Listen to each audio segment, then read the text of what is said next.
Hello दोस्तों, स्वागत है आपके अपने YouTube channel study with Krishna 2.0 channel पर। आज तक के वीडियो में हमने जाना टेंस क्या होता है, टेंस की परिभाषा, प्रेजेंट इंडेफिनिट टेंस के बारे में जाना, प्रेजेंट कंटीन्यूअस टेंस के बारे में जाना। आज जानते हैं ये प्रेजेंट परफेक्ट टेंस के बारे में। सबसे पहले नोट करेंगे इसकी पहचान। तो जिन वाक्यों के अंत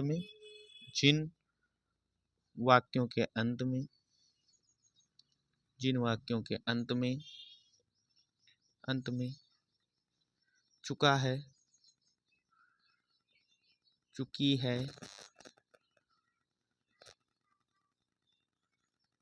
चुके हैं, चुके हैं। जिन वाक्यों के अंत में चुका है, चुकी है, चुके हैं, आया है, गया है, खेला है, आदि शब्द आते हैं, आदि शब्द आते हैं, प्रेजेंट परफेक्ट टेंस कहलाते हैं। आइए जानते हैं इसके नियम के बारे में। नियम,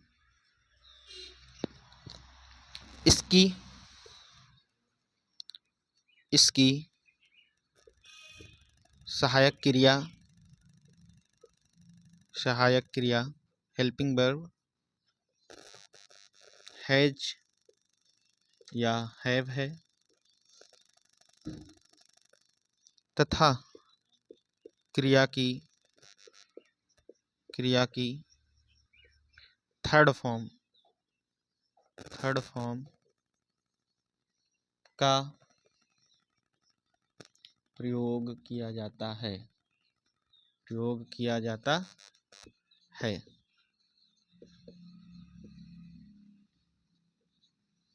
इसकी सहायक क्रिया हैज या हैव है तथा क्रिया की थर्ड फॉर्म का प्रयोग किया जाता है। आइए समझते हैं उदाहरण के माध्यम से। पहले नोट करते हैं इसका स्ट्रक्चर क्या होता है। स्ट्रक्चर सबसे पहले अफर्मेटिव का सब्जेक्ट प्लस हैज या have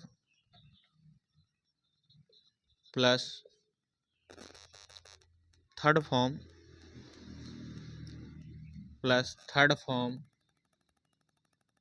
of the verb.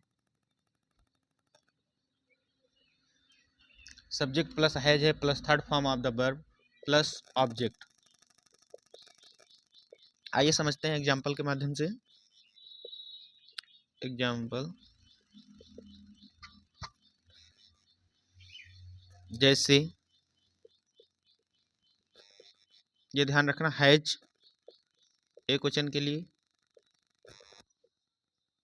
Have बहुवचन के लिए लगता है।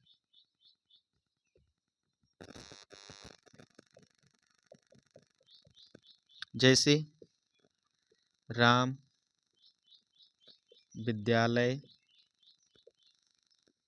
जा चुका है। राम विद्यालय जा चुका है, क्या होगा? राम एक वचन है तो इसलिए हैज का प्रयोग होगा, राम हैज। फिर उसके बाद वर्ब की थर्ड फॉर्म का प्रयोग होगा, राम हैज गॉन। इसके बाद ऑब्जेक्ट का टू स्कूल। एक और उदाहरण लेंगे।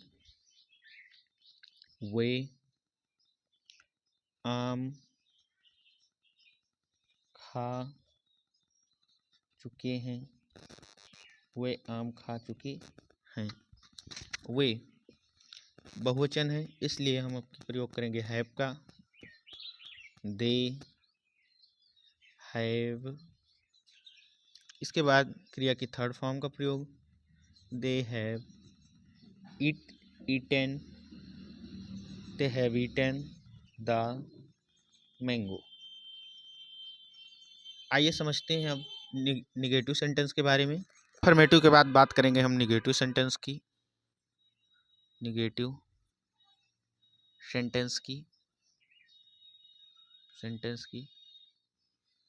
इसमें केवल हैज या हैव के बाद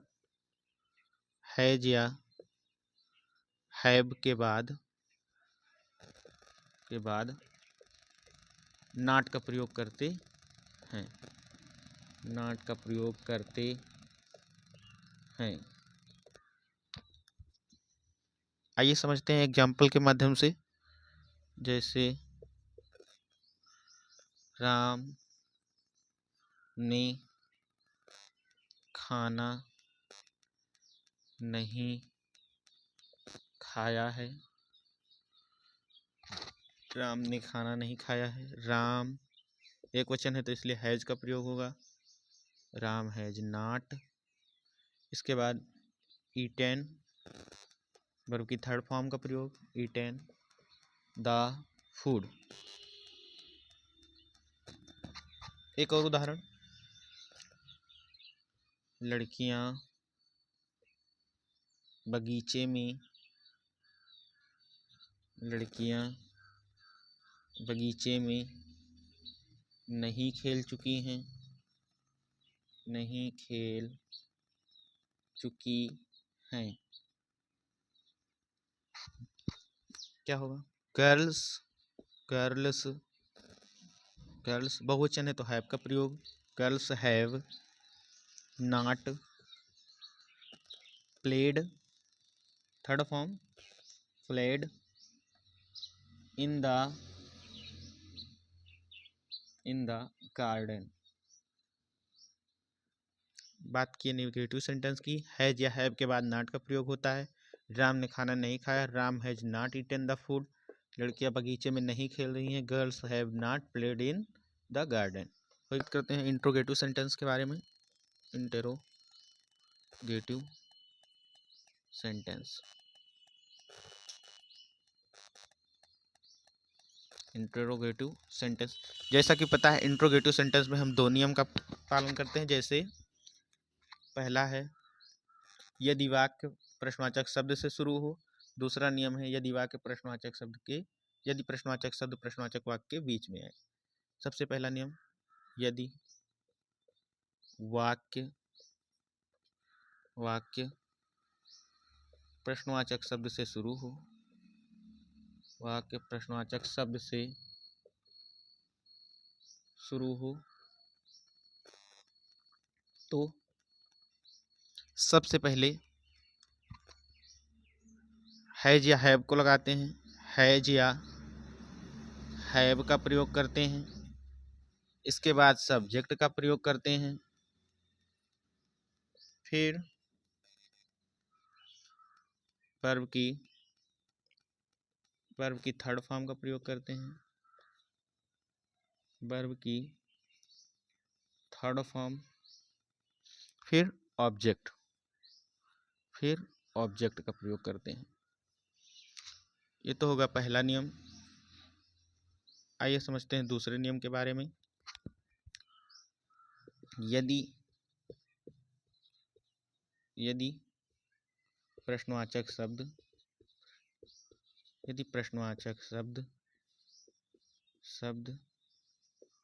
वाक्य के बीच में आए तो, यदि प्रश्नवाचक शब्द वाक्य के बीच में आए तो सबसे पहले प्रश्नवाचक शब्दों की अंग्रेजी लिखते हैं।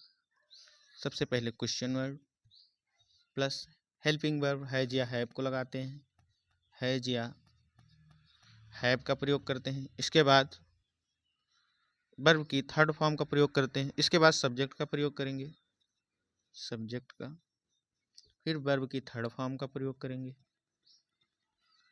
Third form of the verb plus object. सबसे पहले हमने जाना यदि वाक्य प्रश्नवाचक शब्द से शुरू हो तो हैज या हैव को पहले लगाएंगे, फिर सब्जेक्ट का प्रयोग करेंगे, फिर वर्ब की थर्ड फॉर्म का प्रयोग, इसके बाद ऑब्जेक्ट का प्रयोग। यदि प्रश्नवाचक शब्द वाक्य के बीच में आए तो सबसे पहले प्रश्नवाचक शब्दों की अंग्रेजी लिखेंगे, उसके बाद हेल्पिंग वर्ब हैज या हैव को लगाएंगे, फिर सब्जेक्ट, फिर वर्ब की थर्ड फॉर्म का प्रयोग करेंगे, उसके बाद लास्ट में ऑब्जेक्ट का प्रयोग करेंगे। आइए समझते हैं दोनों के उदाहरण के बारे में। जैसे क्या वह विद्यालय जा चुका है, क्या वह विद्यालय जा चुका है? सबसे पहले प्रश्नवाचक शब्द से शुरू हो तो सबसे पहले प्रश्नवाचक शब्दों की अंग्रेजी नहीं लिखते हैं, हेल्पिंग वर्ब का प्रयोग पहले करते हैं। वो हैज, ही है इसलिए यहाँ हैज का प्रयोग हुआ, हैज ही। इसके बाद सब्जेक्ट, फिर पहले हेल्पिंग वर्ब फिर सब्जेक्ट, इसके बाद वर्ब की थर्ड फॉर्म का प्रयोग करेंगे। Has he gone to school, has he gone to school. आइए एक और उदाहरण। वह विद्यालय क्यों जा चुका। यहाँ जैसा कि प्रश्नवाचक शब्द क्या है कि वाक्य के बीच में आए हैं तो सबसे पहले प्रश्नवाचक शब्दों की अंग्रेजी लिखेंगे, व्हाई, इसके बाद हेल्पिंग वर्ब व्हाई हैज, फिर सब्जेक्ट का प्रयोग करेंगे, why has he gone to school. आइए जानते हैं कुछ और उदाहरण के बारे में। यदि प्रश्नवाचक शब्दों में नहीं भी आ जाए तो सब्जेक्ट के बाद नॉट का प्रयोग करते हैं, जैसे क्या उसने खाना नहीं खाया है।